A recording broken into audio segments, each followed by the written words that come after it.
Welcome back, everybody. Another edition, Trust the Mics. Mike Gill, MKB. We're back with you here on the BFA live sports platforms. What's going on, everybody? Sixers win last night. They get to 3-0. But there's more to the story than just that. We're going to dive into that on today's pod. Mike Gill, Michael Kasky, Blow Maine. Of course, we've covered the Sixers for a long time. We're back with another live edition of Trust the Mics. Mike, what's up, man? Mike, how you feeling? Well, I'm a little baseball hungover today. I stayed up till 3 o'clock in the morning for the game last night, which was epic. But I'm back. You know why? I went Sixers first last night, of course, watched the whole Sixers game, watched all three games in their entirety. We got so much to dive in on this one here, which thankfully, right, 3-0. But I said this team is already 150,000 times more fun than last year's team. Absolutely. Right from the jump, from game one, it's been infinitely more enjoyable. So what are some of the, I guess, like if I was to say, because I tweeted this out last night and then some jamoke is like, blah, blah, blah, blah, blah. It's been 3 games. And I'm like, all right, well, after 3 games, like, I get it. It's not a big sample size. Are they fun? Are they better? Are they more fun? Or is it only 3 games? Like, how do I decipher here? Both can be true, Mike. I mean, it has only been 3 games, but at the same time, this 3-game sample has been more fun, more enjoyable, and more entertaining than any 3-game sample. The only game last year that was enjoyable was Christmas Day. That's game. It. That's it. That's the only game of any substance from last year's season that you're like, hey, that was fun. Like, I can't wait to like maybe get into it. Never happened. There's already 3 games this year that have been more fun than that game last year. Yeah, absolutely. They gave us that Christmas present and then pretty much tucked away for the rest of the season last year. So, obviously, I don't know. Where do you want to start? Do you want to start with the good in terms of the exciting, or do you want to start with, obviously, the story that's going to kind of emerge here? There's a lot of stories that are going to emerge, but the big one is obviously Embiid. He did not sound happy about the minute restriction. Somebody asked me this question. I want to see how you answer this. Predict Embiid's stats this year, to which I said, how am I supposed to do that? I don't know how many games, I don't know how many minutes he's going to play. Like, I can't give you a stat line when I don't know when his minute restriction's up. Like, the guy was perplexed that I couldn't answer the question. I'm like, what do you mean? If he plays 20 minutes a game for 20 games, it's going to affect his averages. Yeah. So I don't know, and he seems like he doesn't know. Is this story, how is this all going to materialize in your mind? Like the Embiid, he didn't seem happy that he's on this minute restriction. It's almost as if like he's like, I want to play more, but I'm going to trust them. I don't know where this thing goes right now. That's almost been the story of his career, Mike. He never wants to be on a minute restriction. He never wants to miss the back-to-backs. I mean, as a player, he wants to be out there as much as possible. But I think at this point in his career, like you said, I don't think he even knows like how much he's going to play or can play. It's like a fluid thing. And I think he did not sound happy after that first home game about the minute restriction. He did sound happy about the amount of help that he appears to have, and joked that, like, after 2 games, the Sixers statistically were better with him off the court. He was a negative in both of the plus minus in both of those games. And he joked that, like, finally, it's been 12 years. I'm happy to have this help. So I think there's a little bit of both there. Like, obviously, I think he would much rather be restriction free, playing 35 a night. But he also knows, especially at this point in his career, he has to listen to his body. He has to listen to the doctor. So I think it's a situation that's going to just be fluid in terms of when and how much he can go for the entire season.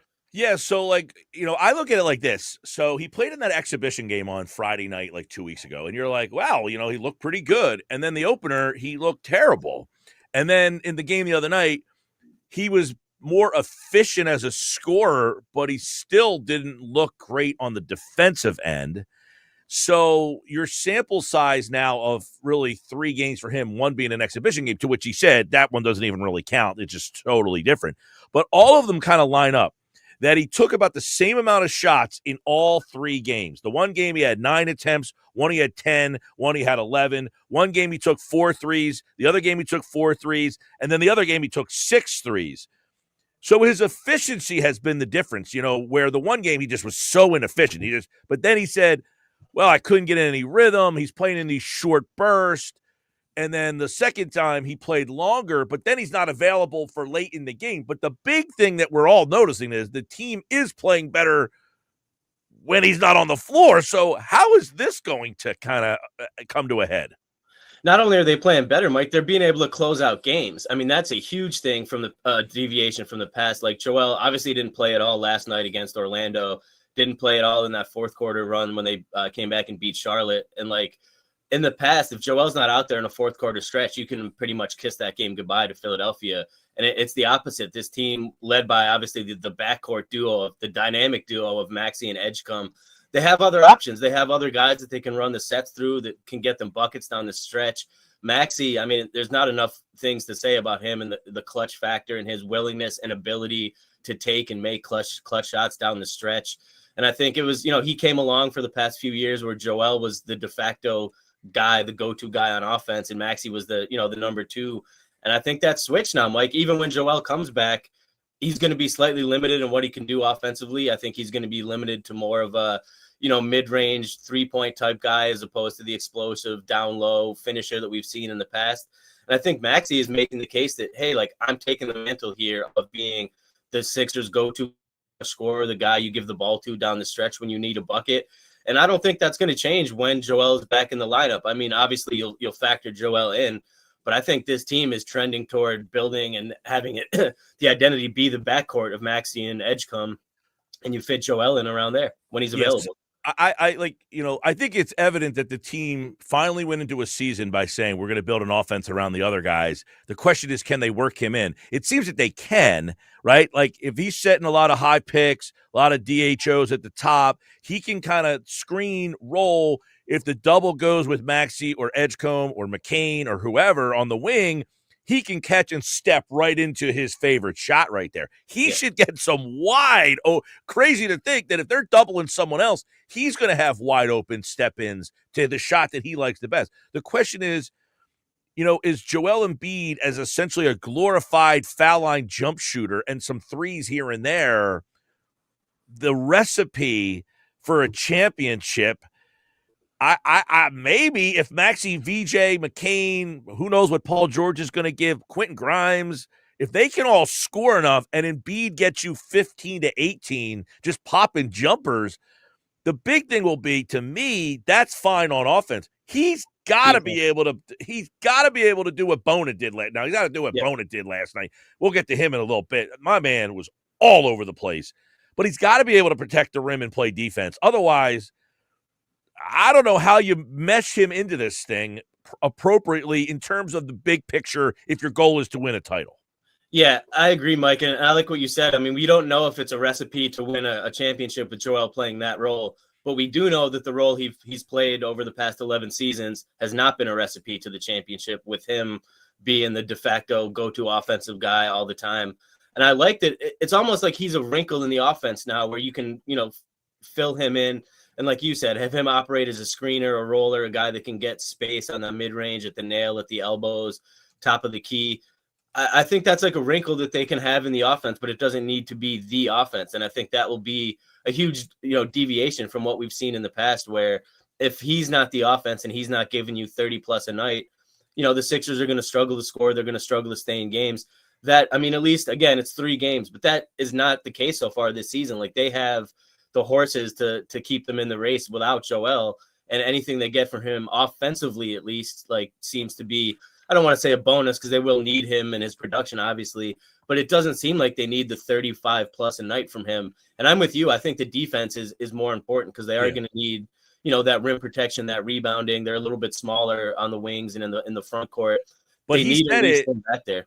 He said it the other day, Mike, was some nights it'll be me. Some nights, it might be Maxey or VJ or whoever. Like, he acknowledged that I don't have to be the guy to score 35. And that's step number 1, is him knowing maybe he's bought into this offense, that it's not built around me. So we can be free and do what we're doing. And if I score, great. Because I don't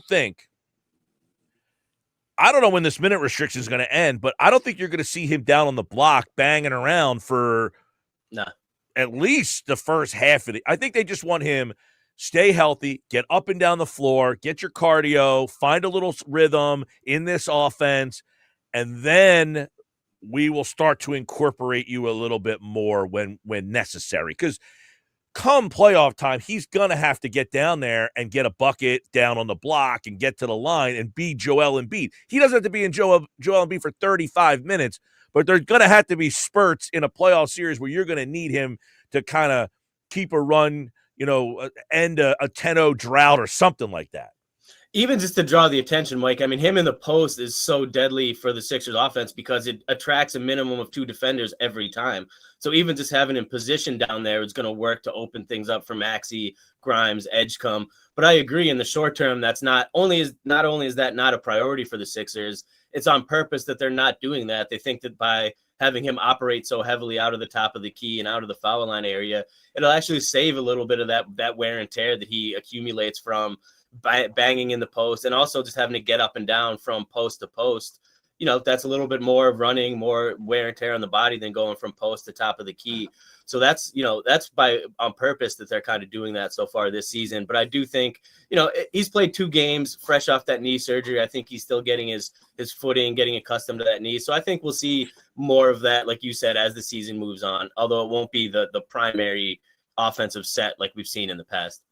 All right, so Embiid, he'll be back tonight. Now, last night people were like, why not play him against the Magic, a better team? Washington, a team you could probably beat without Embiid. They went the other way to space out his days more. You get a win last night, and now you go on the road, and Embiid will be there for you to have. So this is another big opportunity against a Washington team that obviously is not very good. So that should be interesting to see how Embiid gets reincorporated tonight because – I don't know. Let's go to Bona because I said last night, I tweeted out, Adem Bona is everyone's favorite player. This guy is just the Energizer Bunny. He's like a rubber band man. He's here. He's there. I love what Nurse said after. He's like, what do you have, like 17 blocks? Like it felt like that. Like he did, man. Yeah, it felt like that. And then the lob from Maxey. I mean, he plays the perfect kind of role with these guards that just blow by their guys. And how many times do we watch Sixer playoff games when the other team dribble, drive, lob, slam because of the athletes they have at that position?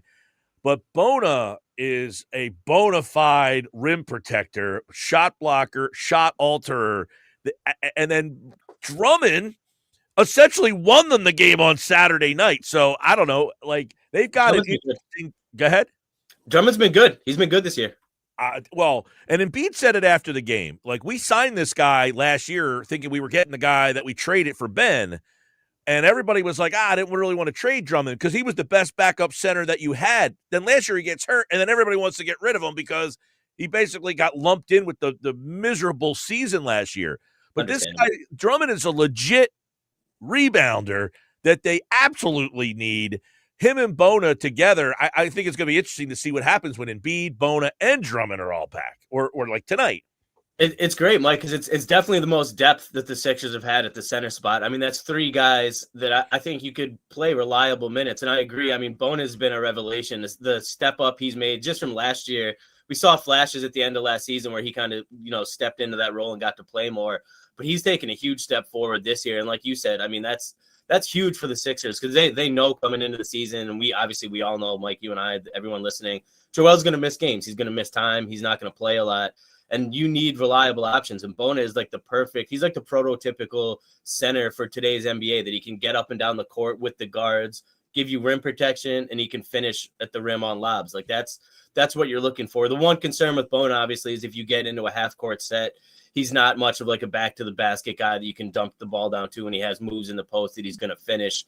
That's the one knock, I think, that on his game right now. But everything else is the rim protection, like you said last night, game-changing blocks, really nice finishing. I mean, he's a really complete package for the Sixers. And then Drummond is kind of the opposite of that, where he's not getting up and down the floor with you, but he could keep you in games just by his tenacity on the offensive glass. I mean, if you watch him when a shot goes up, he's fighting on the offensive glass every possession, extending plays, getting his second possessions. He can finish. He can give a little rim protection. So I think, they're pretty well set with those 2 guys behind Joel this season. I'm like, Bona is exactly what this team has been missing, an athletic guy. They've had some athletic guys, but just not big. And maybe Bona's not quite, but in today's league, he's fine. You don't need a 7-foot guy, jumping all over the place back there. In today's league, you get a guy 6'10", 6'11", who can jump and alter shots. So many of these teams go small. It's just whether or not they can get up and down with those small guys. And Bona can, man. He's got a motor. He's got a motor like Maxey. I mean, he's unbelievable. He's out jumping, protecting the three-point line, then coming back on the backside. And it was like the one I don't want to get too excited because he might, disappoint me tonight, but I doubt it. We'll even see if he gets minutes tonight. I don't know if Embiid's playing 20. Is Drummond getting the minutes or is Bona getting the minutes? We'll see who gets those back up. I guess with Embiid only playing 20, that those two guys can split the rest, I guess. Yeah, there'll be enough time to go around. And I think they plan to use Bona largely as the backup when Joel is playing. But it could be situational, too. I mean, there's times where Drummond might be a better matchup. Like if it's a really tough rebounding game, it's a good physical team, maybe you want Drummond in there for the rebounding. But if it's a game where it's a quicker, younger team and they're getting up and down and Joel's out, call Bona in and let him do his thing. All right, let's go to VJ Maxey backcourt and just, they've been unbelievable, obviously. Somebody again mentions it's only been 3 games, to which I would say, okay, you watched their games. Do you surmise that he is a bust? And his response was, well, he's a top 5 pick. You better. I said, yeah, like no top 5 picks have ever been a bust before in the NBA. Yeah, like if you watch his kid, I was at Michael Carter Williams' first game. He threw a triple-double up. He ended up winning the Rookie of the Year. He faded out after that. I'm watching Edgecombe. I don't see a fade out. I see a guy who's uberly confident. Yesterday we played a bite on the radio show. It was Doc Austin Rivers' podcast, and he told a story about how VJ Edgecombe was delusionally confident. In other words, when he was like a sophomore in high school, he legitimately thought he could challenge these NBA players and beat them in one-on-one games. Like he is delusionally confident. But now that he's matured into this guy, his confidence is showing. Yeah, you can see it, Mike. I mean, I tweeted last night during that game. I was there in the new Xfinity Mobile Arena, which is nice, by the way. They've done a nice job with that arena.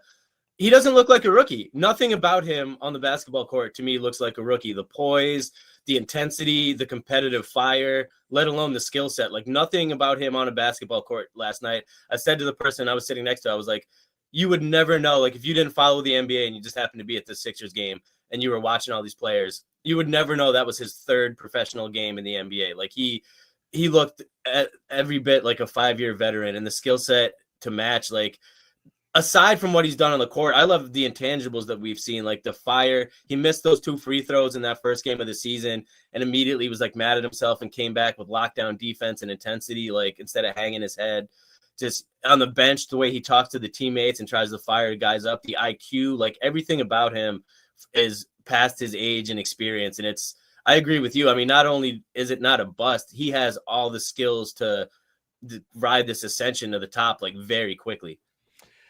Yeah, he's far exceeded expectations. You could see it when there's 2 guys backing up down the lane and he's on the break and he says, the heck with these 2, I'm just going to try dunking. And if I don't get it, I don't. I mean, it is what it is. Like you can literally see it in his head. He reads that floor and it's like, okay, attack mode, a defender here, defender under the rim, split them and go up strong. And the finishing the left hand last night. Yeah. Yeah. And we already knew we knew he could get to the rim. That was one of his strengths in college, obviously. The finishing to me is what's super impressive. Like he's either getting fouled or he's finishing the drives at the rim every time. And I don't think anybody predicted that his shot would be where it is right now. Right. Far ahead of what was projected. That was the knock on him, was could he shoot? And not only is he willing to shoot, like which I love to see, like he doesn't hesitate. He's knocking them down at a high clip. I mean, he's already a 3-level scorer in the NBA with elite athleticism and a competitive fire on defense. Like he's in 3 games again. We're not trying to get too far ahead of ourselves, but he's been literally the complete package in the first 3 games of the season. MKB after 3-game redraft, go. Well, I mean, how do you not go number 1, VJ Edgecombe? I mean, Flag has been struggling. Yeah. Dylan Harper's looked nice. I think he would still be a 2. You flip Flag and Edgecombe. There you go. What about? I mean, Maxey, we got to give him a quick shout. 2 40-point games, looks rejuvenated after last year's miserable season. I said that guy's a joy to watch. Last year's team took the joy away from him. He's kicked it into another gear. The shots going down, the attacking of the rim. He's finishing. those two guys in the backcourt together, I mean, we talked about it on the first episode, their 3-point shooting. I think they lead the league in 3-point shooting right now. This could all come crumbling down, but this is a Maxey that it looks like has taken the next step. Which is huge, Mike, because I think there were questions whether or not we'd seen kind of like the plateau of Maxey over the past couple seasons when 2 years ago he had the ascension, made the All-Star team. Obviously, like you said, last year really, I think, kind of drained the love and energy out of him, which it did for the fan base too, so that's understandable. But we're seeing a different Maxey this year in terms of mindset and intensity and all the work that he puts in behind the scenes, like the defense and the playmaking I've been impressed with. The intensity, the clutch shot making, and just like he's operating like he knows this is his team, and he's operating like he knows that he can drag this team and pull them along with him. And it's just been really fun, really impressive to watch. I mean, again, 3-game sample size, the best we've seen Tyrese Maxey play, I think, all around defensively, shot making, playmaking, leadership. Like it's all clicking for Tyrese this season. 6 years in, I mean, I really think we're starting to see. He obviously needs to maintain it, but I think we're seeing the next step and maybe that final jump from Tyrese Maxey where he goes to an all-star level player to all NBA. I mean, he was getting MVP chance last night, Mike, in the fourth quarter of that game. He said to Joel, I don't know how you deal with this. Yeah, he missed the first free throw, which I thought was funny as soon as the chance started coming. But yeah, I mean, that wasn't like a facetious thing. He was deserving of those chances with how he's been playing. So he's, 1 week in, he's catapulted himself up a level in terms of the conversation of how good he is and how good he can be. All right, so you got Edgecombe, Maxey, Grimes, who fouled out of the game last night, and he hit the big 3 on Saturday night. But it's obvious that Grimes, who had a good run last year, then had the contract thing, he signs this deal, he's accepted the deal. Now he's kind of got what role?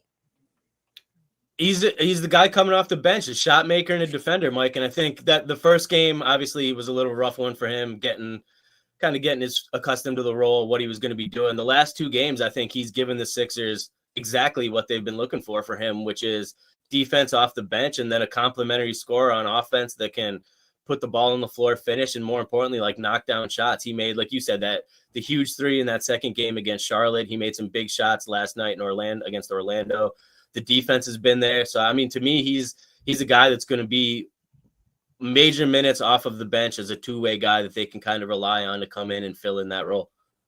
Yeah, I think Grimes has kind of fit in. The one thing I'm going to be interested in is what happens when McCain comes back. How do they facilitate the 4 of those guys together? The 3 of them I can see, the 4 of them, and I like McCain a lot. So I'm really kind of like, where does he fit in? How does he get minutes? I mean, I guess you're playing VJ and Tyrese like 40-plus minutes.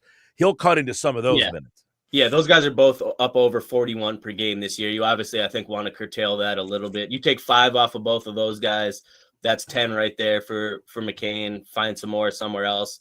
But I think that will be you go with Maxey and Edgecombe in the starting lineup, McCain and Grimes in that secondary lineup. It's nice balance. You got the scoring, the playmaking, the defense on both sides of the rotation.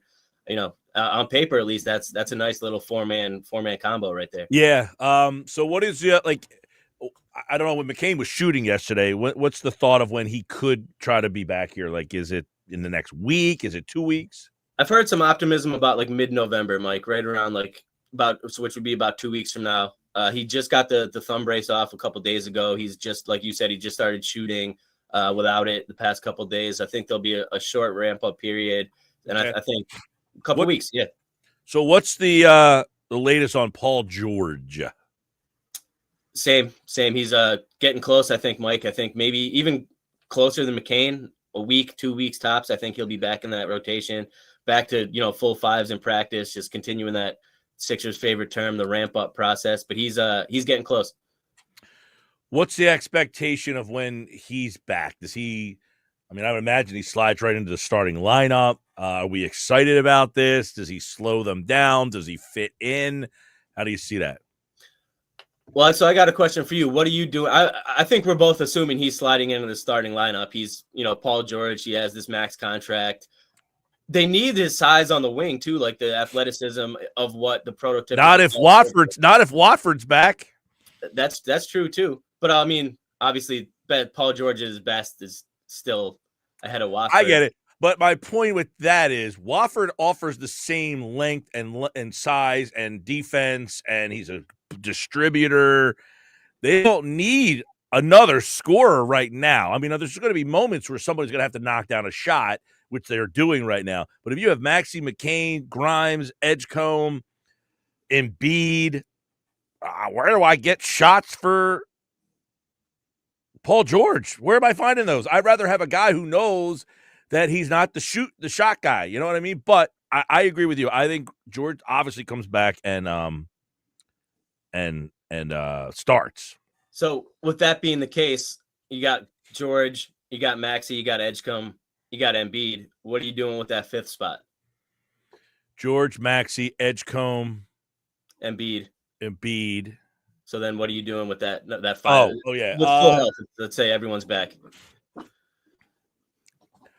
I like Watford. I think he's a good facilitator for what this team has right now. The guards, the handoffs. I don't think they're going to start him, although we've seen, they went with Barlow for a couple of games, but that's because George is in here. Oubre. He played well, by the way. I liked what I saw from Barlow. I agree.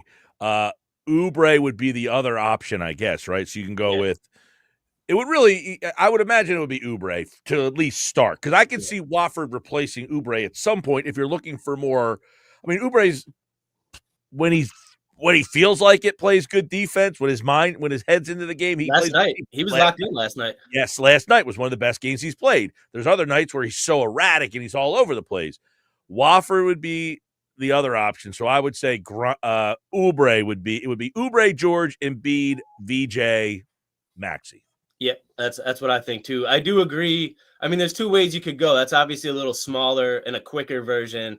If you want to bump Oubre to the bench to kind of keep it even, and then you start either, like you said, Watford or Barlow with that 4, with Joel, Paul George at the 3, which is, technically his position that he's played throughout most of his career, and then that backcourt, and that way you save a little bit of that scoring punch from Oubre for the second unit, and then you have a second unit that includes McCain, Grimes, and Oubre, which for a second unit is pretty potent on paper. So I do agree. I think at least to start, when everyone's healthy, it probably will be George and Oubre, but I'll be curious to see what, kind of iterations Nick Nurse pulls out with that starting 5. Yeah, I mean, he has some very interesting options that he can play together with that second unit, and that's where. But you're going to have scoring in the second unit. You're going to have Quentin Grimes, probably McCain. Who actually gave him a shot last night in the arm was Gordon. He had a couple of trees. Yeah. I thought that who else? Jabari Walker had some moments last night, keeping some loose balls. I think he had a block here or there. He kept some. He might have had 3 offensive rebounds last night. So they're fine. Finishes too. Yeah. Yeah, and that's why, most people that aren't familiar with Trenton Watford, he's going to be, I think, the glue guy. That is kind of the thing that they've I'm not saying he's Derek White, but that role player who can elevate the other guys around him and then hit a shot if he has to.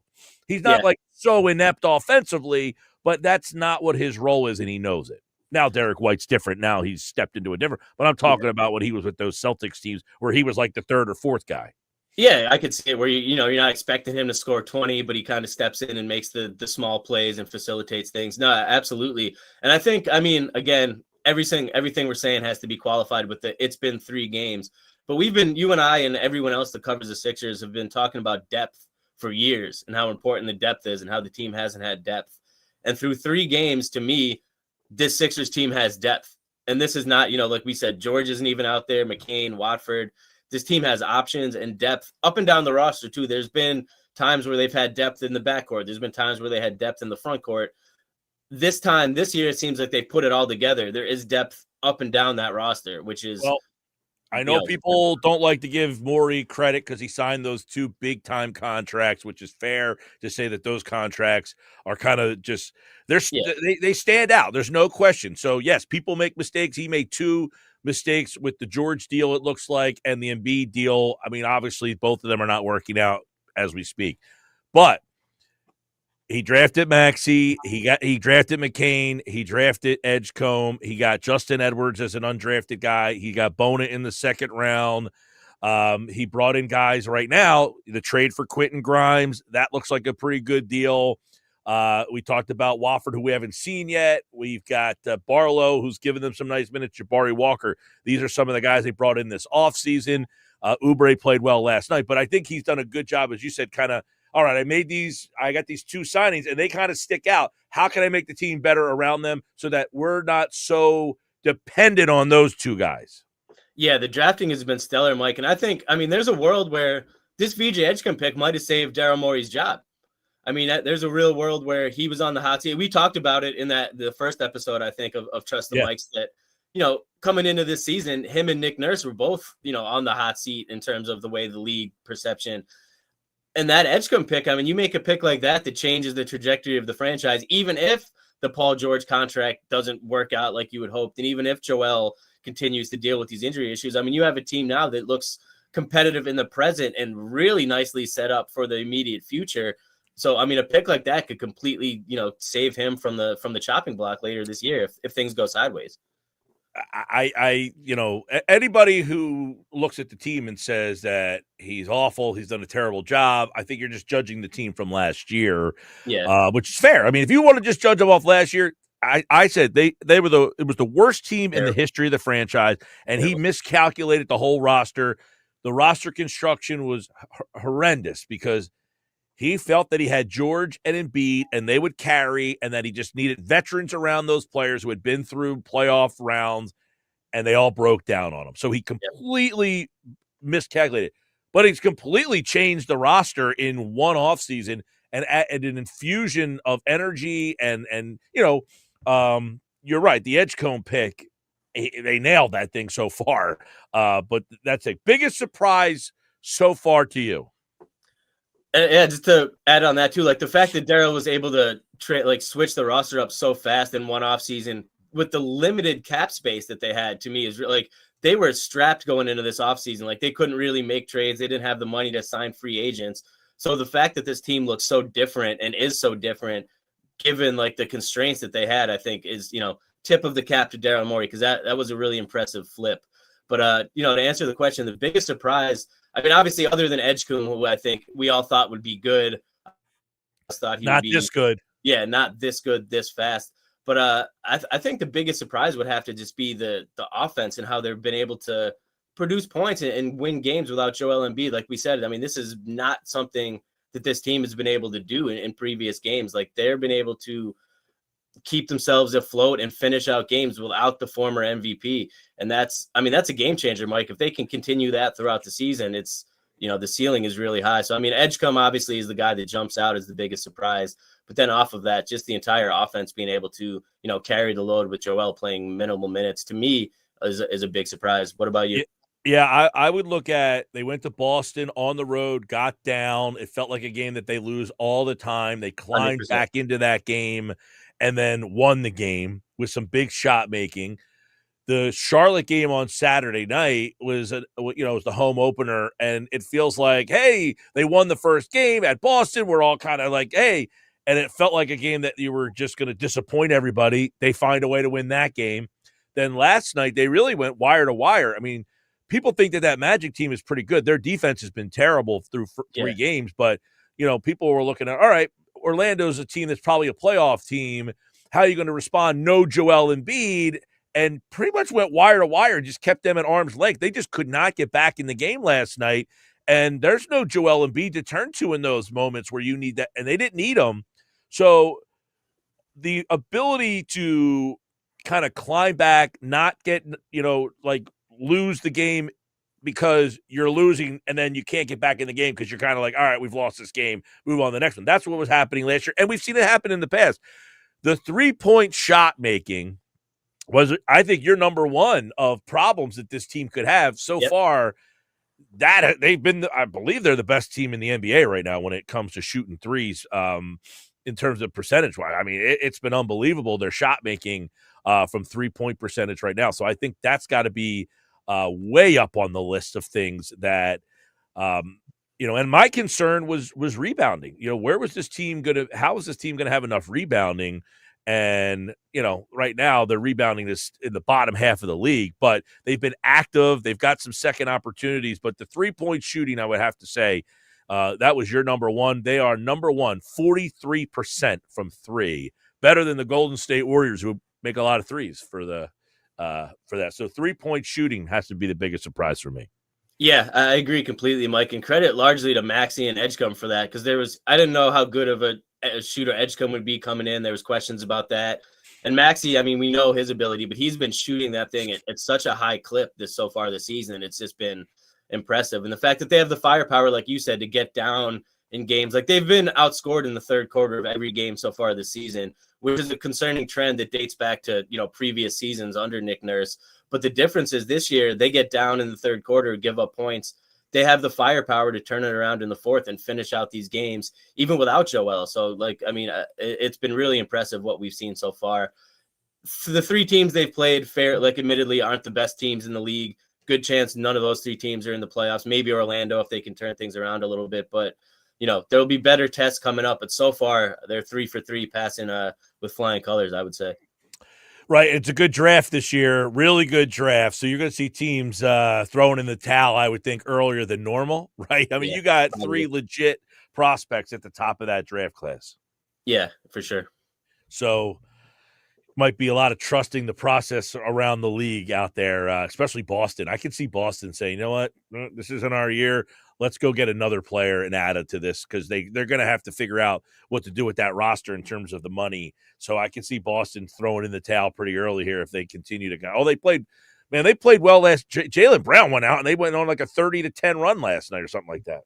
Yeah, so I think they were 0-3 for the first time in like 10 years. So I'm sure they were pretty hungry to go out there and get a W. But I agree with you. I mean, that roster is just not built to compete this season. So it would not be shocking to see them try to, retool via the draft. So next year when Tatum's back and healthy, they have a young stud to pair him with and Jaylen Brown moving forward. All right, everybody, we're going to wrap it up with that. Is there anything we left out? Any final thoughts you want to get in?